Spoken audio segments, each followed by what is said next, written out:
El grupo PETEMA español ha sido la fuente de manejo para muchos países en Latinoamérica y en el mundo.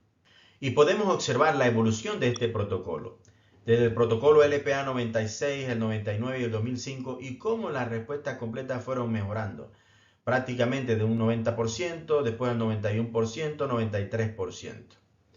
¿Y cómo evolucionó? El protocolo LPA 96 se manejaba la inducción con atra y antraciclina, luego consolidación con antraciclina y monoterapia. Para el LPA 99 se añade el atra en consolidación, pero las incidencias acumuladas de recaída en los pacientes de alto riesgo, es decir, con leucocitos más de 10.000, era del 27% a los 5 años, todavía era muy elevada. Después se aprende que introduciendo citarabina en la primera consolidación y en la tercera consolidación, las recaídas disminuían de manera muy relevantes en pacientes de alto riesgo. Estamos hablando de 9% a los 5 años. ¿Qué cambios después se introducen? En el LPA 2005 se mantiene este concepto de citarabina añadida a la consolidación, la primera y a la tercera consolidación, y se comienza a disminuir dosis de quimioterapéutico, por ejemplo el mitosantrone en la segunda consolidación, en pacientes de riesgo bajo e intermedio riesgo, demostrando que esto no tenía un impacto negativo en la respuesta completa y en la supervivencia. Y luego el protocolo LPA 2012, que en pacientes mayores de 60 años de edad omitía una dosis de antraciclina, y además en el momento de la consolidación todos los pacientes más de 60 años de edad se manejaban como de bajo riesgo. Aquí les comparto los dos últimos protocolos PETEMA para el manejo de la leucemia promielocítica aguda. De hecho, en muchos países y en nuestro país se suele utilizar todavía el protocolo LPA 2012 porque no tenemos acceso al trióxido de arsénico como idealmente debiese ser.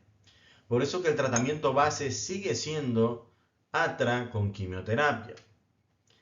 Y en este protocolo del 2012, ¿en qué consistía? Bueno, yo tengo una sospecha, la morfología me dice son promielos, la clínica me lo dice, comienzo atra inmediatamente.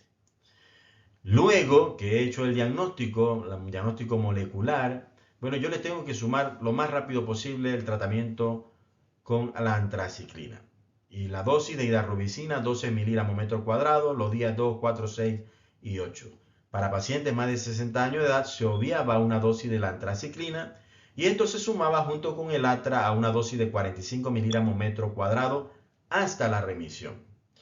Hay pacientes que pueden llegar hasta 60 días utilizando el atra. Por ahí hay algunas publicaciones que hablan que ese medicamento puede ser llevado hasta los 90 días para alcanzar ese proceso de diferenciación y maduración de la línea granulocítica y completar ese proceso de diferenciación. Y luego una de las complicaciones muy significativas, que es el síndrome de diferenciación por atra, que puede llevar al paciente a distrés respiratorio, hipoxemia, a lesión renal.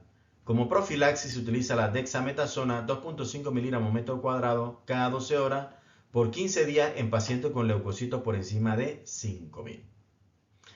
Luego, si el paciente era de alto riesgo y los leucocitos estaban elevados, yo podía pasar a utilizar la antraciclina desde el día 1, es decir, ida, 12 miligramos metro cuadrado, el día 1, 3, el día 5 y el día 7.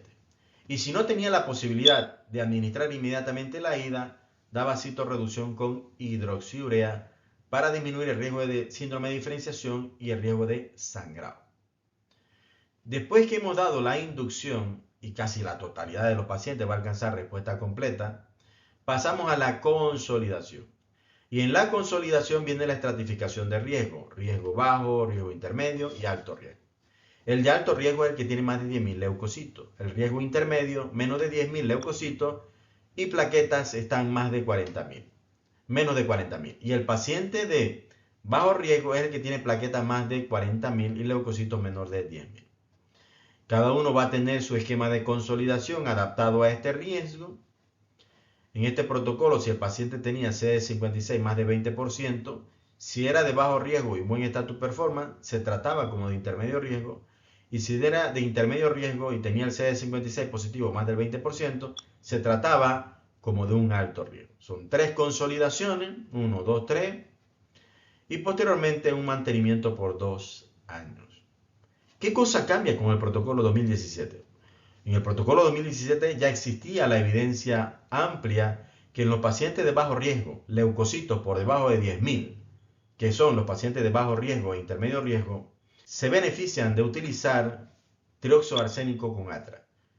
Menos toxicidad y los resultados en cuanto a respuesta completa prácticamente del 100%, menor recaída y probablemente también menos infiltración al sistema nervioso central.